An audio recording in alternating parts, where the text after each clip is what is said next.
Now we'll discuss the last and the first point, that is Eidul Adha or Yaumul Nahr. That is the day of sacrifice. The Eid of sacrifice or the day of sacrifice. And we know that Allah subhanahu wa ta'ala had asked Prophet Ibrahim that what do you love the most in this world? But naturally after Allah subhanahu wa ta'ala, he said, my son, Ismail alayhi salam. And Allah subhanahu wa ta'ala tests Ibrahim alayhi salam that can you sacrifice him for me? And Ibrahim alayhi salam goes and tells his son Ismail alayhi salam, and he says, don't worry father, you will find me steadfast. And on the instruction of Allah subhanahu wa ta'ala, when he's about to sacrifice his son, Allah subhanahu wa ta'ala replaces it with a sacrificial animal.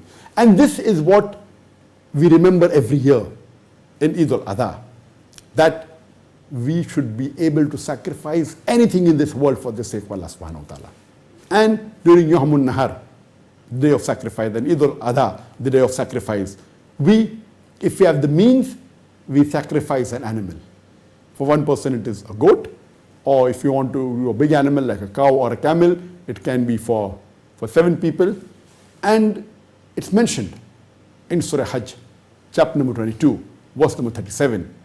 It is not their meat or blood that reaches Allah subhanahu wa ta'ala, but it is a piety which reaches Allah subhanahu wa ta'ala. So we don't sacrifice so that the blood and the meat reaches to Allah subhanahu wa ta'ala, but we do it for our taqwa. Our piety should reach Allah subhanahu wa ta'ala. And what do? With the sacrifice, when we sacrifice the animal, we distribute it amongst the poor people, amongst the friends, amongst the relatives, and keep some for ourselves. Normally it is recommended that minimum 1/3 should be given to the poor people, 1/3 to the family and friends, and the maximum you can keep yourself is 1/3. This is the practice. Let me tell you the salient features that should be done on Eidul Adha or Yaumul Nahr. Number 1, that have a bath early in the morning. Number 2, put perfume on yourself. It's a sunnah. Number 3 is that wear the best of your clothes. Number 4, say the takbirat. Number 5, preferable, do not eat anything before the Eid prayer. Number 6, go to pray early. Number 7, that it is recommended that all the women, including the children, including the menstruating women, should go for the Eid Salah, even if they don't have to offer Salah or they don't have to go to the Musalla. And when you come back from Eid prayer, see to it that you take another route, not the same route in which you went for the Eid Salah. And preferable to pay Eid Salah in a Musalla, in an open ground, which is called as Eidgah. Now what is the reason that our beloved Prophet ﷺ recommended that all the women and the children, including the menstruating women, should go for the Eid Salah, even if they don't have to offer Salah, even if they don't have to go and pray? What is the reason? Why did the Prophet said that you go from one route and when you come back take the other route? Why did he say that pray in a large place Eidgah? For all this we come to know that the reason is so that it boosts the morale of the Muslims. Normally we Muslims offer 5 times Salah congregation in the mosque. Once a week in Jummah we have a bigger congregation. We pray in the Jummah mosque. The congregation is multiple times bigger than what congregation you have during the 5 times Salah. And twice in the year, during the Eidain, the Eidul Fitr and Eidul Adha, the Prophet recommended that you pray in an open ground known as the Eidgah. Why? So that a larger number can gather. Imagine if you're living in a village and during the Eid Salah you come to know there are 30,000 Muslims, there are 40,000 Muslims. The morale of the Muslims is boosted. And if you're living in an area which has got non-Muslims also, the non-Muslim will think 10 times before interfering with the Muslims. Oh, the Muslims are 30,000 in number, 40,000 in number. Imagine if you're living in a big city and if you pray in one Eidgah in which 100,000 gather or a few 100,000 gather. Imagine the scenario. It will boost up the morale of the Muslims. And at the same time would give a non-Muslim a thought that they better not interfere with the Muslims. This is the psychology, what is the reason that the beloved Prophet ﷺ even told the women and the children to go, even the women if they're menstruating. When you go through one way, come through the other way, not the same way. Why? So that the other people in the other locality of that village, or of that town, or that city know, the Muslims are going in large numbers. If you go through route A, come back through route B, so that the people of route A also come to know, the people of route B also come to know that Muslims are in large number.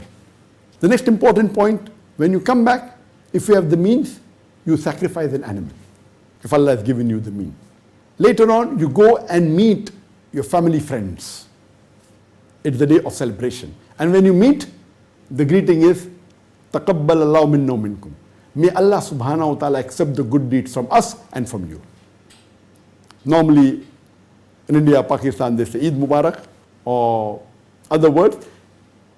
The sunnah is to wish, تَقَبَّلَ اللَّهُ مِنَّا وَمِنْكُمْ. Oh Allah, accept the good deeds from us and from you. You can say Eid Mubarak.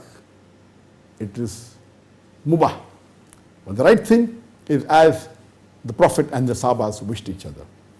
And the day of Eid, this should be a day of celebration. Be happy, be cheerful. Let me tell you the important points of the Eid Salah before I end this talk. There are 14 important points of Eid Salah. Number one, the Eid Salah is fard for every Muslim who is an adult and who's sane, male or female. Number two, it is offered between the time after the Fajr Salah and before the Dhuhr Salah, but the earlier you offer, the better it is. Number three, it should be offered in an open ground, a musalla, also known as the Eidgah. Number four, that if Eid falls on a Jummah, then praying Jummah on that day is not fard. But it is sunnah, it is recommended. If you pray, it is good. But if you want, you can abstain from praying Jummah Salah. At that time, you should pray only the Zuhr Salah.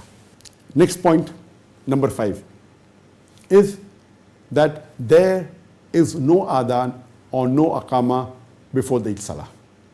Number 6, there is no sunnah before the Eid Salah or after the Eid Salah. Number 7, the Eid Salah is of 2 rakah. Number 8, there are 6 extra takbirat in the first rakat before Surah Fatiha, besides the takbirat ihram. Along with that, there are total 7 takbirat in the first rakat before Surah Fatiha. In the second rakat, after you get up from the sujood, in the starting of the second rakat, after saying the takbir, there are 5 additional takbirat before the Surah Fatiha in the second rakat.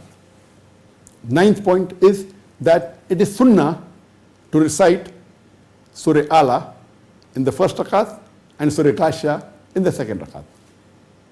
The 10th point is, it is also a sunnah, you can recite Surah Qaf in the first rakat and Surah Qamar in the second rakat.